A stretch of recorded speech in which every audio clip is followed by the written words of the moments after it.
Dear students, physics tutorial बाल Bharti classes कक्षा 12 में आप सभी का एक बार फिर से स्वागत है। पिछले वीडियो लेक्चर में बेटा हमने चर्चा की थी विद्युत द्विध्रुव तथा विद्युत द्विध्रुव के अक्ष पर परिणामी विद्युत क्षेत्र की तीव्रता ज्ञात करना। इन बिंदुओं पर हमने बात की थी। विद्युत द्विध्रुव के बारे में हमने पढ़ा था कि जब समान परिमाण व परस्पर विपरीत प्रकृति के दो आवेश, एक तो हो प्लस क्यू, दूसरा आवेश हो माइनस क्यू, ये दोनों आवेश एक दूसरे से बहुत अल्प दूरी 2a पर व्यवस्थित हो तो आवेशों की इस युग्म को या इस निकाय को क्या कहते हैं? हम विद्युत द्विध्रुव कहते हैं। विद्युत द्विध्रुव की शर्त ये होती है आवेशों का परिमाण समान और प्रकृति परस्पर विपरीत होनी चाहिए और दोनों आवेशों के बीच की दूरी अल्प होनी चाहिए। इस अल्प दूरी को हमने 2a माना था। क्यों माना था? ताकि यदि हमें द्विध्रुव के मध्य बिंदु से आधी दूरी की आवश्यकता पड़े तो हम आसानी से उसे कितना लिख सकें? a हम लिख सकें। ठीक है।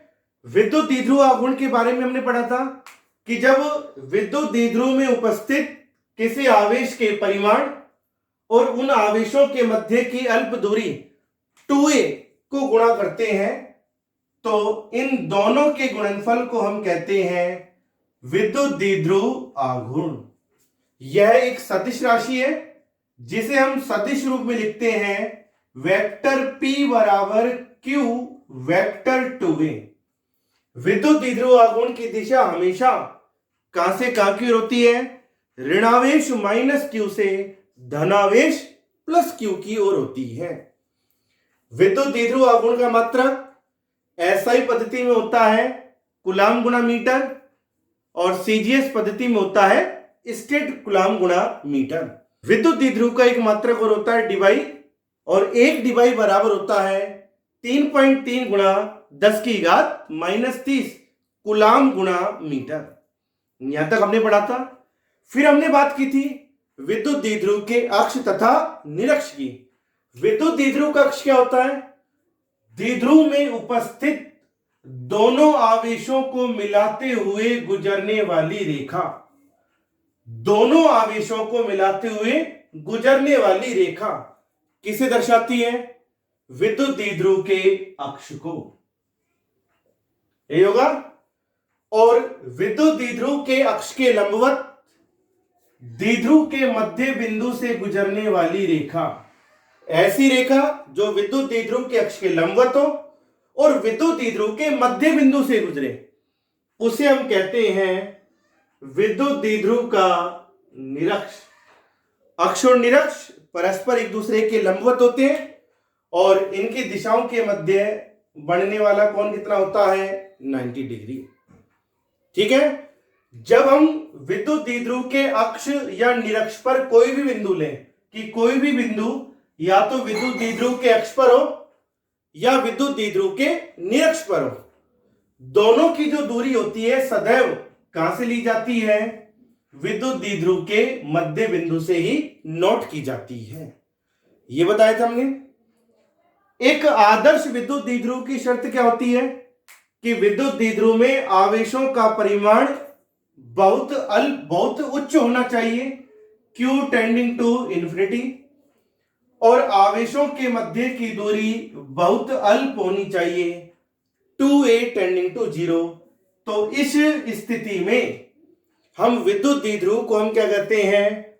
आदर्श विद्युत द्विध्रुव, आइडियल इलेक्ट्रिक डाइपोल। यहां तक समझ में आ गया सभी को? उसके बाद हम पढ़ते हैं विद्युत द्विध्रुव के अक्ष पर विद्युत क्षेत्र की तीव्रता ज्ञात करना।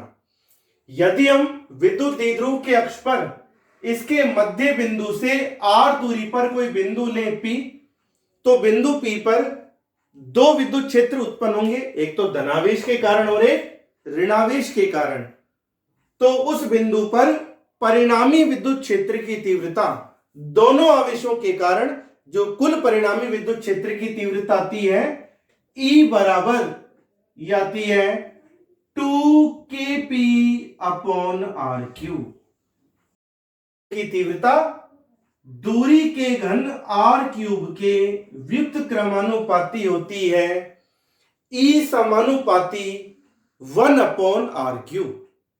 यहां तक हमने पढ़ा था विद्युत द्विध्रुव के अक्ष पर परिणामी विद्युत क्षेत्र की तीव्रता ज्ञात करना। पढ़ेंगे किसी विद्युत द्विध्रुव के निरक्ष पर परिणामी विद्युत क्षेत्र की तीव्रता ज्ञात करना। पहले हमने पढ़ा था अक्ष पर, अब हम पढ़ेंगे निरक्ष पर। तो हम एडिंग डाल रहे हैं यहां पर विद्युत द्विध्रुव के निरक्ष पर अक्ष की तुलना में यह वाली डेरिवेशन ज्यादा इंपॉर्टेंट है। विद्युत द्विध्रुव के निरक्ष पर विद्युत क्षेत्र की तीव्रता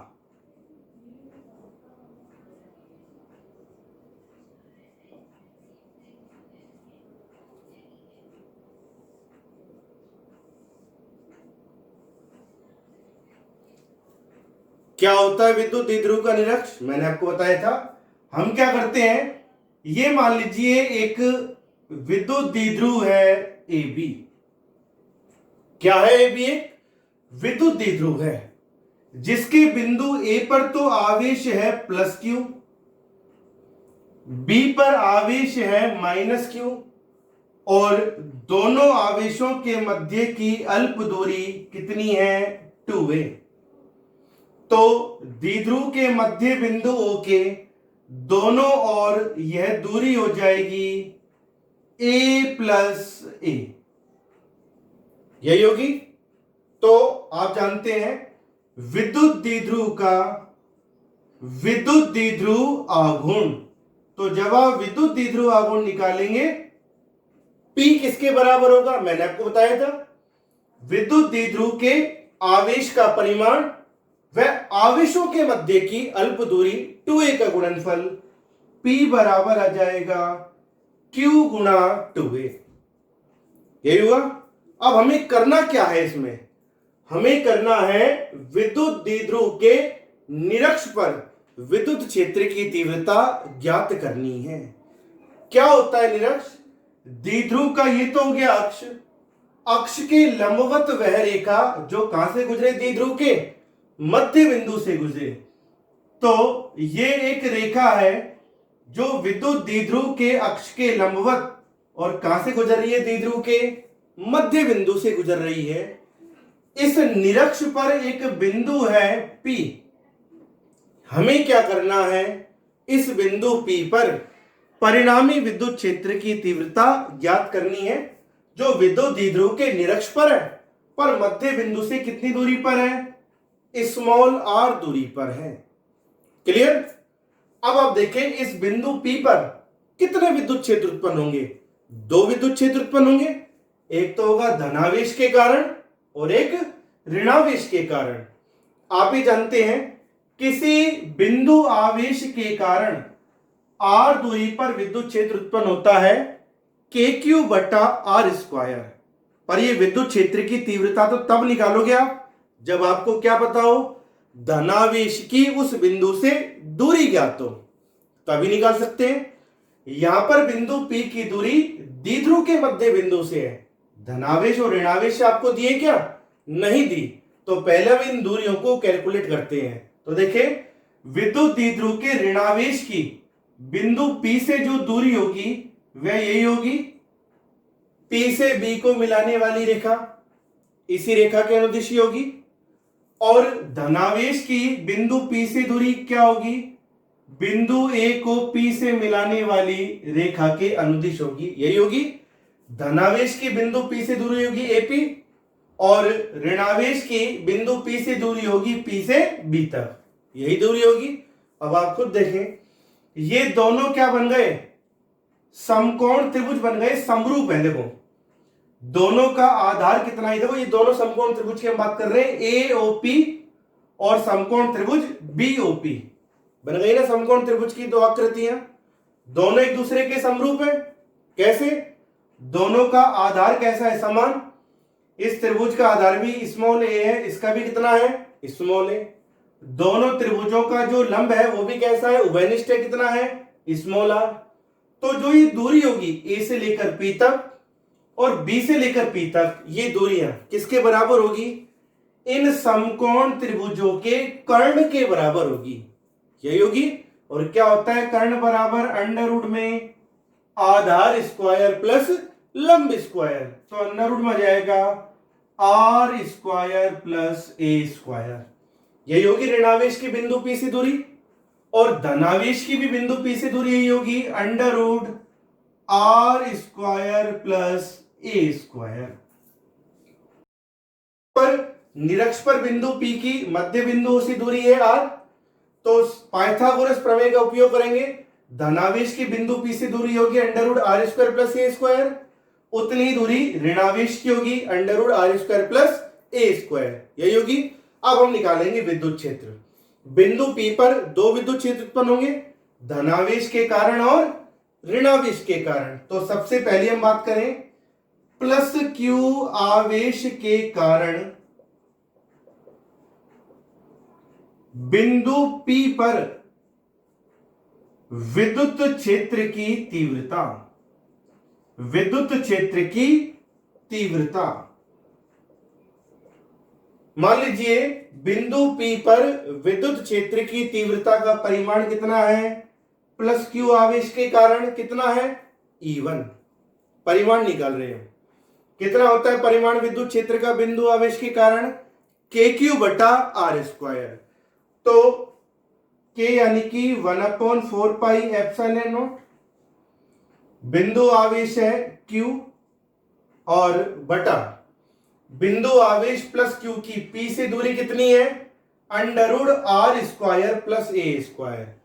तो जब आप इस दूरी का, मेरी बात ध्यान से समझिएगा, जब आप नीचे लिखोगे आर स्क्वायर, धनावेश की बिंदु P से दूरी है under root R square plus A square, तो जब आप इस दूरी का स्क्वायर करेंगे तो क्या होगा, अंडर रूट हट जाएगा, तो केवल क्या रह जाएगा, R square plus A square, समीकरण ए। और इस विद्युत क्षेत्र E1 की दिशा क्या होगी, बताया मैंने आपको, E1 विद्युत क्षेत्र है प्लस क्यू आवेश के कारण P पर, और एक बिंदु धनावेश के कारण किसी बिंदु पर विद्युत क्षेत्र की दिशा धनावेश पर अंदर की ओर होगी या धनावेश से बाहर निकलती हुई होगी, बताया मैंने आपको, धनावेश से बाहर निकलती हुई होगी, अर्थात ए से पी या पी से ए से पी की ओर होगी, इस प्रकार। ये विद्युत क्षेत्र आ गया E1, यही होगा बेटा। अब हम निकालते हैं, इसकी दिशा लिख देना ब्रैकेट में, ए से पी की ओर, क्लियर। अब हम निकालते हैं माइनस क्यू आवेश के कारण। सेकंड पॉइंट, माइनस क्यू आवेश के कारण बिंदु P पर विद्युत क्षेत्र की तीव्रता, माइनस क्यू आवेश के कारण बिंदु P पर जब आप विद्युत क्षेत्र की तीव्रता का परिमाण निकालेंगे E2, क्या होगा फॉर्मूला, के क्यू बटा आर स्क्वायर। तो के का मतलब 1/4 पाई एप्सिलॉन नॉट, आगे आ जाएगा क्यू बटा, क्योंकि आवेश का परिमाण तो क्यू होगा, और जब आप नीचे आर स्क्वायर दूरी के स्क्वायर करेंगे तो इस ऋणावेश माइनस क्यू की बिंदु P से दूरी कितनी है, आर की जगह अंडर रूट में R square plus A square, तो वही होगा। जब आप दूरी का स्क्वायर करेंगे, नीचे आर स्क्वायर दूरी का स्क्वायर करेंगे तो इसका स्क्वायर करने पर क्या होगा, अंडर रूट हट जाएगा, तो आ जाएगा केवल R square plus A square, समीकरण 2। इसकी दिशा मैंने आपको बताया, ऋणावेश के कारण किसी बिंदु पर विद्युत क्षेत्र की दिशा उस ऋणावेश से बाहर निकलती होती है या ऋणावेश पर अंदर की ओर होती है, ऋणावेश पर अंदर की ओर होती है, यानी कि बी से पी या पी से बी, अंदर की ओर होगी ऋणावेश पर, पी से बी की ओर होगी, ये विद्युत क्षेत्र आ जाएगा आपके पास E2, यही होगा। इसकी दिशा लिख देंगे P से B की ओर, यही होगा। अब आप समीकरण 1 और समीकरण 2 को देखें तो आप लिखेंगे समीकरण 1 व 2 से, देखो बेटा, जितना परिमाण E1 का है उतना ही परिमाण किसका आ रहा है, E2 का आ रहा है। तो आप लिख देंगे E1 किसके बराबर है, E2 के। क्या हुआ इसका मतलब कि किसी विद्युत द्विध्रुव के निरक्ष पर धनावेश और ऋणावेश के कारण उत्पन्न विद्युत क्षेत्र की तीव्रताओं का जो परिमाण होता है E1 और E2, ये परिमाण तो समान होता है पर दिशाएं कैसी होती है, विपरीत नहीं होती बल्कि भिन्न भिन्न होती हैं, अलग अलग दिशाएं होती हैं। अक्ष पर तो दोनों के विद्युत क्षेत्रों की दिशाएं विपरीत आती है इसलिए हम उन्हें घटा देते हैं, पर निरक्ष पर विद्युत क्षेत्रों के परिमाण तो समान आ रहे हैं धनावेश और ऋणावेश के कारण, पर दिशाएं कैसी प्राप्त होती हैं, आपको भिन्न भिन्न प्राप्त होती है, न तो समान दिशा में है न ही विपरीत दिशा में, बल्कि दो अलग अलग दिशाओं में आपको दिए हुए हैं। तो अब बात आती है हम परिणामी विद्युत क्षेत्र कैसे निकालेंगे, कैसे निकालेंगे। अब आप चित्र में देखो बेटा इस चीज को, ये दोनों विद्युत क्षेत्र न तो क्षैतिज दिशा में है न ही ऊर्ध्वाधर दिशा में है, बल्कि क्षैतिज और ऊर्ध्वाधर दोनों दिशाओं के बीच में है। तो आपने पढ़ रखा है ना 11th में, किसी सदिश को उसके घटकों में बांटना, क्षैतिज और ऊर्ध्वाधर घटकों में बांटना। क्षैतिज घटक तो क्या होता है किसी सदिश ए का a cos थीटा, और ऊर्ध्वाधर घटक क्या होता है a sin थीटा, पढ़ रखा है। उसी प्रणाली का हम यहां पर उपयोग करेंगे। तो अब हमने क्या करा, बिंदु P पर विद्युत क्षेत्र की तीव्रता E1 और E2 को उनके क्षैतिज और ऊर्ध्वाधर घटकों में बांटने के लिए बिंदु P पर एक क्षैतिज रेखा हमने खींची, यही होगा। अब आप देखो इस चित्र में, जब ये कोण थीटा है, दोनों समकोण त्रिभुज समरूप आ रहे हैं ना, ये बिल्कुल इक्विवेलेंट आ रहे हैं एक दूसरे के, जब ये कोण थीटा होगा तो यह वाला कोण भी कितना होगा, थीटा होगा, यही तो होगा। जब यह कोण थीटा होगा तो ये भी कितना होगा, थीटा होगा। अब आप देखें, जब ये वाला कोण थीटा है तो ये वाला कोण भी कितना होगा, थीटा, क्योंकि दोनों रेखाएं एक दूसरे के समांतर है तो दोनों कोण थीटा बनेंगे, यही बनेंगे बेटा। अब जब ये वाला कोण थीटा है तो ये कोण भी कितना आएगा, थीटा, क्योंकि कौन से कोण बन गए, एकांतर कोण बन गए, जेड की आकृति में बन गए ना यहां पर, तो ये दोनों कोण हो गए थीटा। अब E1 और E2 को उनके घटकों में बांटे। E1 का क्षैतिज घटक क्या होगा, E1 cos थीटा। आपको मैं यह डेरिवेशन दो तरीके से करवाऊंगा, दोनों तरीकों पर ध्यान देना। विद्युत क्षेत्र E1 का क्षैतिज घटक क्या आ गया, E1 cos थीटा, और ऊर्ध्वाधर घटक क्या मिलेगा आपको, E1 sin थीटा, यही होगा। अब विद्युत क्षेत्र E2 को देखें आप, E2 का क्षैतिज घटक क्या होगा, E2 cos थीटा, यही होगा। और E2 का ऊर्ध्वाधर घटक ऊपर की ओर होगा या नीचे की ओर होगा, नीचे की ओर होगा, कितना होगा ये ऊर्ध्वाधर घटक, E2 sin थीटा। तो देखो हमको इस डेरिवेशन में क्या मिला, धनावेश और ऋणावेश दोनों के कारण हमने निरक्ष पर बिंदु P पर विद्युत क्षेत्र की तीव्रताओं का परिमाण निकाला। तो हमको क्या मिल रहा है, दोनों आवेशों के कारण निरक्ष पर विद्युत क्षेत्र की तीव्रताओं के परिमाण तो समान आ रहे हैं पर दिशाएं अलग अलग आ रही हैं। तो हमने क्या करा, इन विद्युत क्षेत्र E1 और E2 को इनके क्षैतिज और ऊर्ध्वाधर घटकों में विभाजित कर दिया। उसी पैटर्न से हमने पढ़ा है किसी सदिश को उसके क्षैतिज और ऊर्ध्वाधर घटकों में बांटना, पढ़ रखा है 11th में। तो विद्युत क्षेत्र E1 को हमने क्षैतिज और ऊर्ध्वाधर घटकों में बांटा, E1 cos theta, E1 sin theta. E2 को हमने बांटा, E2 cos theta, E2 sin theta. तो अब हमें क्या दिखाई दे रहा है, ये जो E1 sin थीटा और E2 sin थीटा ऊर्ध्वाधर घटक, ये कैसी दिशा में आ रहे हैं, विपरीत दिशा में आ रहे हैं। तो इन्हें आप जोड़ेंगे घटाएंगे, घटाएंगे, और जब घटाएंगे तो आप जानते हैं E1 किसके बराबर है, E2 के। E1 और E2 दोनों के मान समान है, तो जब इन दोनों घटकों को आपस में घटाएंगे तो घटाने पर कितना हो जाएगा, शून्य। कितना हो जाएगा, शून्य हो जाएगा ऊर्ध्वाधर घटकों का कुल योग।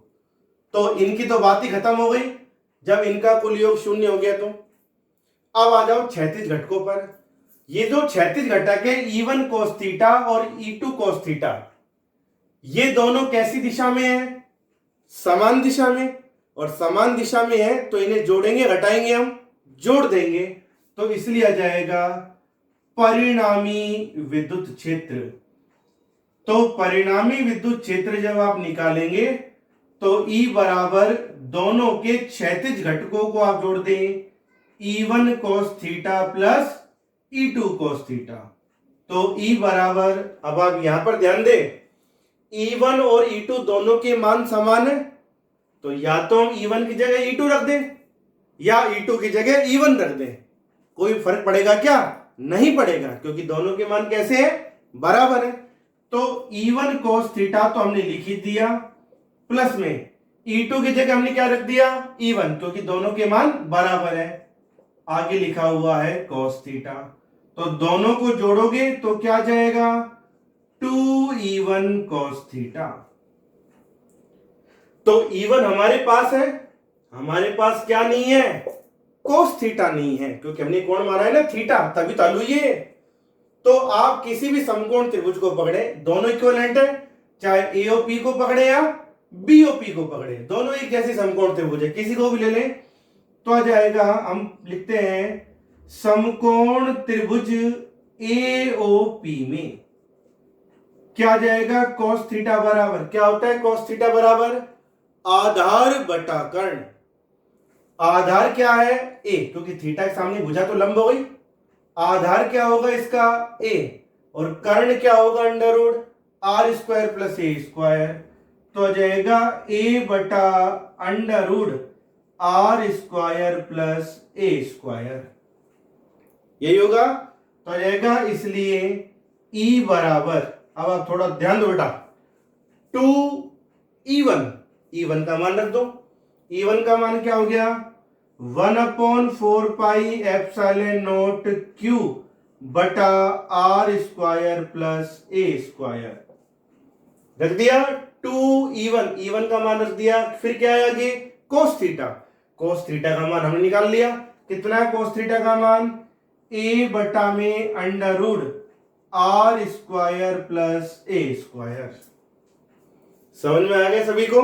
एक बार मैं फिर से रिपीट कर रहा हूं, देखें आपने क्या करा, धनावेश और ऋणावेश, क्योंकि बिंदु P की दूरी तो द्विध्रुव के मध्य बिंदु से थी R दूरी, तो आपने धनावेश और ऋणावेश दोनों की सबसे पहले बिंदु P से दूरी निकाल ली पाइथागोरस प्रमेय से, फिर धनावेश और ऋणावेश दोनों के कारण बिंदु P पर विद्युत क्षेत्र की तीव्रता निकाली E1 और E2।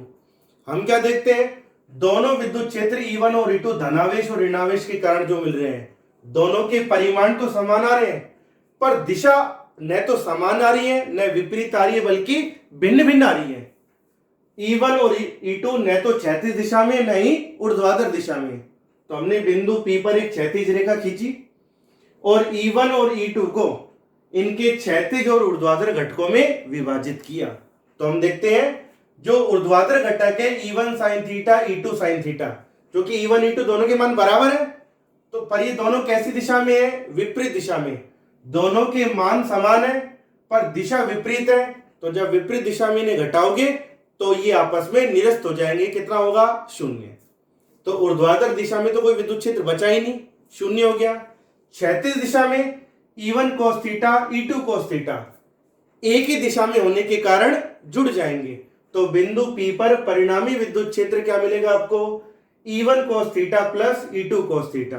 क्योंकि E1 का मान E2 के बराबर है तो हमने E2 की जगह रख दिया E1, तो आ जाएगा 2E1 cos theta. cos theta का मान निकालते हैं किसी भी एक समकोण त्रिभुज से। cos थीटा बराबर आधार बटा कर्ण, आधार है एक, कर्ण है under root R square plus A square. अब वापस हम उसी पर आ गए, परिणामी विद्युत क्षेत्र 2, फिर लिखा हुआ है E1, E1 का मान रख दिया हमने गुणा में cos थीटा, cos थीटा का मान रख दिया a बटा में under root R square plus A square. यहां तक आ गया समझ में। अब हम इसको फिर और आगे हल करते हैं। तो आ जाएगा आपके पास से e बराबर, यही था ना यहां पर जिसको हम और आगे हल कर रहे हैं, e बराबर, अब देखो 1/4 पाई एप्सिलॉन नॉट, इसकी जगह तो हमने रख दिया k, यही हुआ। ऊपर क्या आ रहा है, q आ रहा है, 2 आ रहा है और a आ रहा है, ये तीनों आ रहे हैं। तो ऊपर हमने लिख दिया q गुणा 2a, यही होगा। 2 को a से गुणा करा तो 2a, फिर 2a को गुणा कर दिया आपने q से। क्लियर। बटा, अब देखो R square plus A square, इसकी यहां तो होल पावर कितनी है, एक बार आ रहा है, और यहां पर होल पावर क्या है, अंडर रूट। अंडर रूट का मतलब कितनी होती है, घात 1/2। अंडर रूट का मतलब क्या होता है, घात 1/2। तो R square plus A square की यहां पर तो होल पावर है 1 और यहां पर है अंडर रूट अर्थात 1/2। तो R square plus A square की कुल घात कितनी हो जाएगी, 1 प्लस 1/2, यह आ जाएगा R square plus A square की होल पावर 3/2, यही आएगा। तो आ जाएगा इससे E बराबर के, ये क्या बन गया, Q गुना 2a, आवेश का परिमाण गुणा आवेशों के मध्य की अल्प दूरी का गुणनफल क्या बन गया, विद्युत द्विध्रुव आघूर्ण P आपको मिला। अब नीचे वाले पद को देखो, अब जैसे हमने वहां पर करा था, ये ब्रैकेट बना हुआ है, ब्रैकेट बना दिया, घात कितनी है 3/2, लिख दी। क्या लिखा हुआ ब्रैकेट में, R square plus A square, इसमें से आर स्क्वायर को बाहर निकालो तो आर स्क्वायर की जगह आ जाएगा ए और ए स्क्वायर की जगह आएगा ए स्क्वायर बटा आर स्क्वायर, यही होगा। गुणा करके देख लो, एक से गुणा करेंगे तो आर स्क्वायर, इससे गुणा करेंगे तो कट जाएगा, क्या रह जाएगा, ए स्क्वायर, घात है ऊपर 3/2। अब मैंने आपको बताया है विद्युत द्विध्रुव का अक्ष हो या निरक्ष, निरक्ष क्या होता है, मध्य बिंदु से अक्ष के लंबवत गुजरने वाली रेखा। तो निरक्ष पर जो ये रेखा है अक्ष के लंबवत, ये मध्य बिंदु से गुजर रही है, कहां तक हो सकती है, अनंत तक हो सकती है ना। तो जो ये दूरी है स्मॉल आर निरक्ष पर, इसका मान आर भी हो सकता है या अनंत तक कितना ही अधिक हो सकता है, यही हो सकता है। पर जो ये अल्प दूरी है 2a का आधा a, ये कैसी है, बहुत अल्प है। तो यदि हम a और r की तुलना करें, कंपेयर करें दोनों को, तब यही तो लिखोगे a का मान बहुत छोटा होगा, very very less than r। तो यदि आप a में भाग लगाएं r का, बहुत कम में भाग लगाएं बहुत ज्यादा का, तो अनुपात 1 से बहुत छोटा मिलेगा। और जब कोई अनुपात 1 से बहुत छोटा होगा तो वह लगभग किसके निकट होगा, 0 के। तो a बटा आर की जगह 0 रखा आपने, 1 प्लस 0 1 आएगा, 1 को आर स्क्वायर से गुणा करेंगे आर स्क्वायर, और आर स्क्वायर की घात 3/2 को हल करेंगे तो क्या होगा, 2 से 2 कट जाएगा, तो क्या रह जाएगा, E बराबर KP बटा a बटा आर तो 0 हो गया, तो 1 प्लस 0 1, 1 को आर स्क्वायर से गुणा करा आर स्क्वायर। अब आप देखें आर स्क्वायर की होल पावर 3/2, तो 2 से 2 कट जाएगा, आर की घात कितना रह जाएगी, 3। तो E बराबर क्या आया, KP अपॉन आर क्यूब, या आप लिख सकते हैं E समानुपाती 1 अपॉन आर क्यूब। समझ में आ गया। तो ध्यान रहे, किसी विद्युत द्विध्रुव के निरक्ष पर परिणामी विद्युत क्षेत्र की तीव्रता दूरी के घन आर क्यूब के कैसी होगी, व्युत्क्रमानुपाती होती है। समझ में आ गया सभी को। तो बेटा ध्यान रहे कि आपको मैंने बताया था किसी विद्युत द्विध्रुव के अक्ष पर तो विद्युत क्षेत्र होता है 2kp बटा आर क्यूब, निरक्ष पर विद्युत क्षेत्र होता है kp बटा आर क्यूब, और अक्ष और निरक्ष दोनों पर ही विद्युत क्षेत्र की तीव्रता दूरी के घन आर क्यूब के व्युत्क्रमानुपाती होती है। तो यह आ गया विद्युत द्विध्रुव के निरक्ष पर परिणामी विद्युत क्षेत्र की तीव्रता ज्ञात करना। तो बेटा देखो, एक तरीका तो आपके पास ये आया, कैसे करा हमने, धनावेश और ऋणावेश दोनों के कारण बिंदु P पर विद्युत क्षेत्र निकाला। दोनों विद्युत क्षेत्र भिन्न भिन्न दिशाओं में आ रहे थे, तो आपने क्या करा, उन विद्युत क्षेत्रों को उनके क्षैतिज और ऊर्ध्वाधर घटकों में बांट दिया। तो ऊर्ध्वाधर घटक तो विपरीत दिशा में होने के कारण और एक ही समान परिमाण के होने के कारण निरस्त हो गए और क्षैतिज घटक आपस में जुड़ गए। तो एक बात हमेशा ध्यान रखना कि विद्युत द्विध्रुव के जब आपने अक्ष पर विद्युत क्षेत्र निकाला था तो परिणामी विद्युत क्षेत्र कहां पर आ रहा था, अक्ष के अनुदिश आ रहा था ना, अक्ष के अनुदिश आ रहा था। पर जब हम विद्युत द्विध्रुव के निरक्ष पर परिणामी विद्युत क्षेत्र निकालते हैं तो ऊर्ध्वाधर घटक तो आपस में निरस्त हो गए, तो परिणामी विद्युत क्षेत्र भी किसकी दिशा में आ रहा है, अक्ष की दिशा में ही आपको प्राप्त हो रहा है, क्योंकि ऊर्ध्वाधर घटक तो आपस में घट गए, केवल कौन से घटक बचे, क्षैतिज घटक जो आपस में जुड़ गए। तो कहने का अर्थ मेरा यह है कि किसी विद्युत द्विध्रुव का अक्ष हो या निरक्ष हो, अक्ष पर और निरक्ष पर दोनों पर ही परिणामी विद्युत क्षेत्र की जो दिशा होती है, ये आपका प्रश्न बन गया 1 नंबर का, कि किसी विद्युत द्विध्रुव के चाहे तो हम अक्ष पर निकालें परिणामी विद्युत क्षेत्र या निरक्ष पर निकालें, अक्ष और निरक्ष दोनों पर ही परिणामी विद्युत क्षेत्र की जो दिशा होती है वो कैसी होती है, विद्युत क्षेत्र विद्युत द्विध्रुव के अक्ष के अनुदिश होती है। अक्ष पर तो आएगी अक्ष के अनुदिश, निरक्ष पर निकाले तो भी परिणामी विद्युत क्षेत्र की दिशा किसके अनुदिश आ रही है, विद्युत द्विध्रुव के अक्ष के समांतर ही आ रही है, अक्ष के अनुदिश ही आ रही है, क्योंकि ऊर्ध्वाधर घटक क्या हुआ, आपस में समान परिमाण और विपरीत दिशा में होने के कारण निरस्त हो गए। क्लियर, समझ में आ गया सभी को हद तक। अब निरक्ष पर परिणामी विद्युत क्षेत्र निकालने का एक तरीका और बता दूं मैं आपको जो तरीका सही लगे उससे आप डेरिवेशन को हल कर सकते हैं, चाहे तो घटकों में वियोजित करके या दूसरा तरीका मैं आपको और बता रहा हूं।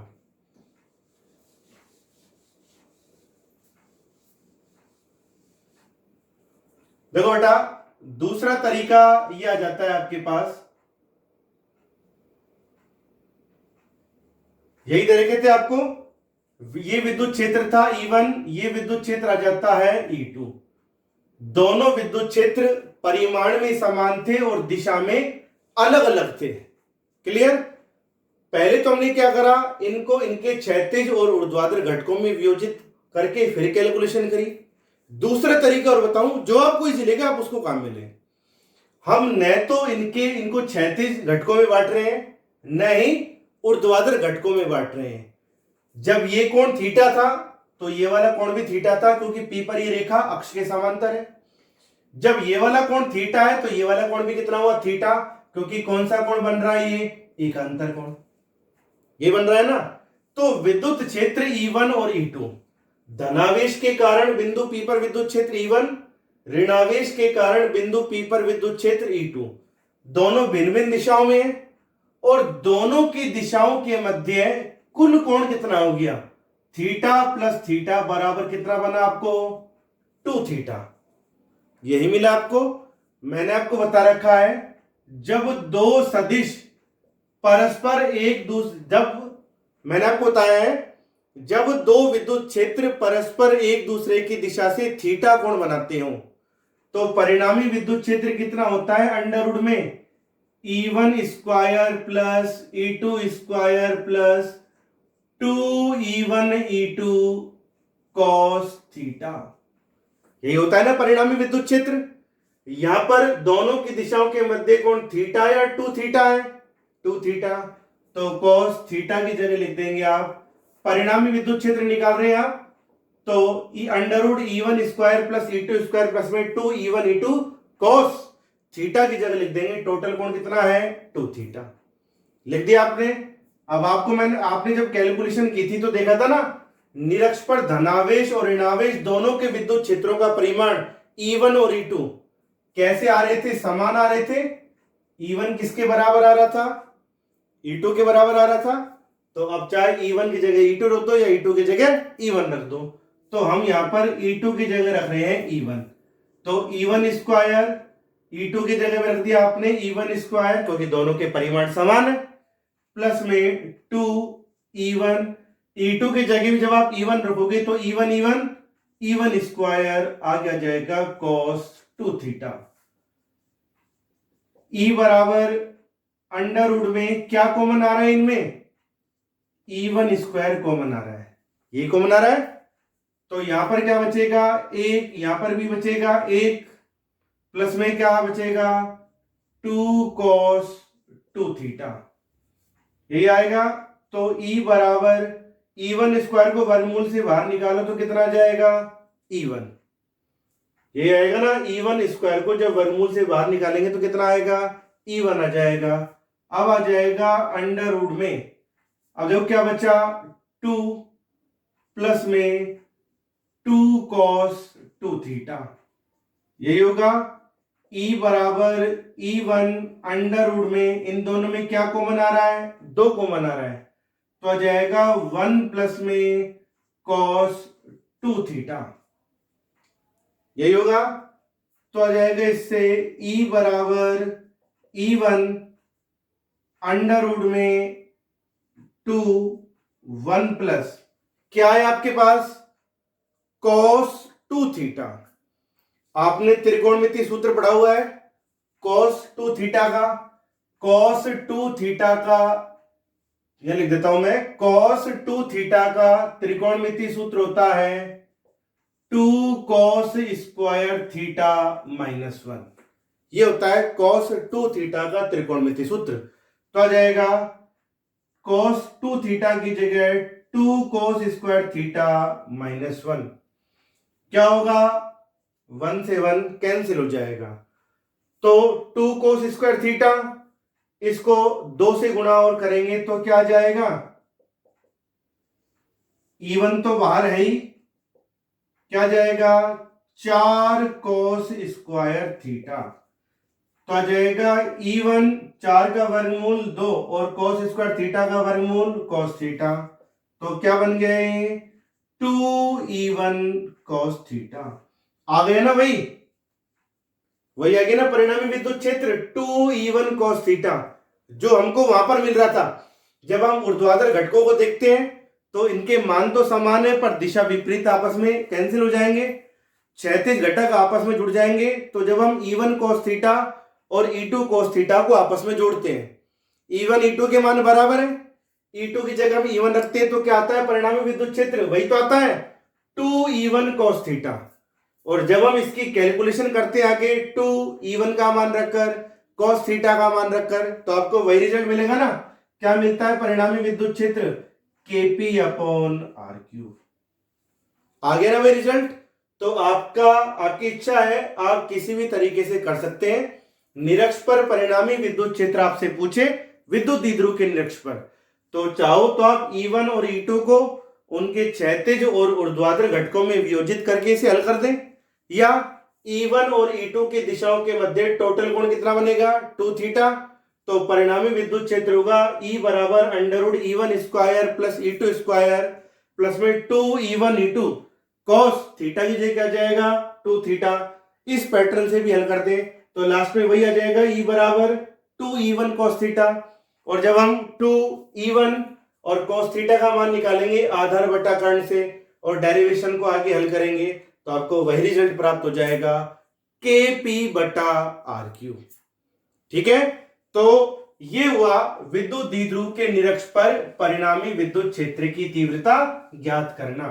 इस पर मैंने आपको बताया था डेरिवेशन तो एग्जाम में पूछ ही सकता है आपसे, साथ में 1 नंबर का एक प्रश्न और बन गया, किसी विद्युत द्विध्रुव का अक्ष हो या निरक्ष हो, विद्युत द्विध्रुव के अक्ष पर तो परिणामी विद्युत क्षेत्र की दिशा अक्ष के अनुदिश होती है, पर जब हम विद्युत द्विध्रुव के निरक्ष पर परिणामी विद्युत क्षेत्र की तीव्रता निकालते हैं तो निरक्ष पर परिणामी विद्युत क्षेत्र की तीव्रता की दिशा किसके अनुदिश मिलती है आपको, द्विध्रुव के अक्ष के अनुदिश ही मिलती है, क्योंकि ऊर्ध्वाधर घटक तो आपस में निरस्त हो जाते हैं, केवल कौन से घटक बचते हैं क्षैतिज घटक, जो किस दिशा में होते हैं द्विध्रुव के अक्ष के ही अनुदिश आपको प्राप्त होते हैं, यानी कि अक्ष के समांतर। क्लियर। तो एक विद्युत द्विध्रुव के, अब ध्यान दो आप, एक विद्युत द्विध्रुव के अक्ष पर परिणामी विद्युत क्षेत्र की तीव्रता होती है 2kp/r³। क्लियर। निरक्ष पर परिणामी विद्युत क्षेत्र की तीव्रता होती है kp/r³। तो यदि आपसे किसी विद्युत द्विध्रुव के अक्ष और निरक्ष पर विद्युत क्षेत्र की तीव्रताओं में संबंध पूछे तो संबंध निकालने का तरीका है अक्ष पर विद्युत क्षेत्र बराबर 2, ये क्या बन गया kp/r³, विद्युत द्विध्रुव के निरक्ष पर विद्युत क्षेत्र की तीव्रता। तो ई अक्ष बराबर होगा 2 गुणा ई निरक्ष, या आप लिख सकते हैं ई निरक्ष बराबर होगा 1/2 ई अक्ष। क्लियर। तो आप कह सकते हैं कि किसी विद्युत द्विध्रुव के अक्ष तथा निरक्ष पर विद्युत क्षेत्र की तीव्रताओं में क्या संबंध होता है। कह दो किसी विद्युत द्विध्रुव के अक्ष पर परिणामी विद्युत क्षेत्र की तीव्रता निरक्ष पर परिणामी विद्युत क्षेत्र की तीव्रता की 2 गुनी होती है। या ऐसे बोल दो किसी विद्युत द्विध्रुव के निरक्ष पर परिणामी विद्युत क्षेत्र की तीव्रता अक्ष पर परिणामी विद्युत क्षेत्र की तीव्रता की आधी होती है। क्लियर। पर यह संबंध आप तभी कह सकते हैं, सबसे महत्वपूर्ण बात आती है, हम कह देते हैं विद्युत द्विध्रुव के अक्ष पर विद्युत क्षेत्र निरक्ष का 2 गुना होता है, या निरक्ष पर विद्युत क्षेत्र अक्ष पर विद्युत क्षेत्र का आधा होता है। पर यह संबंध हम तभी लागू कर सकते हैं जब विद्युत द्विध्रुव के अक्ष और निरक्ष पर आपको दूरियां एक समान दी गई हो। मान लो आपको विद्युत द्विध्रुव के अक्ष पर तो दूरी दे दे 50 सेंटीमीटर और निरक्ष पर दूरी दे दे 70 सेंटीमीटर, तो आप कैसे कह सकते हैं क्या कि अक्ष पर विद्युत क्षेत्र निरक्ष का 2 गुना या निरक्ष पर विद्युत क्षेत्र अक्ष का आधा होता है। नहीं कह सकते। यह संबंध तभी काम आता है जब किसी विद्युत द्विध्रुव के अक्ष तथा निरक्ष पर दी गई दूरियां कैसी हो, एक समान हो, तो ही हम कह सकते हैं विद्युत द्विध्रुव के अक्ष पर विद्युत क्षेत्र की तीव्रता निरक्ष की तुलना में 2 गुनी होती है, या निरक्ष पर विद्युत क्षेत्र की तीव्रता अक्ष की तुलना में आधी होती है। क्लियर।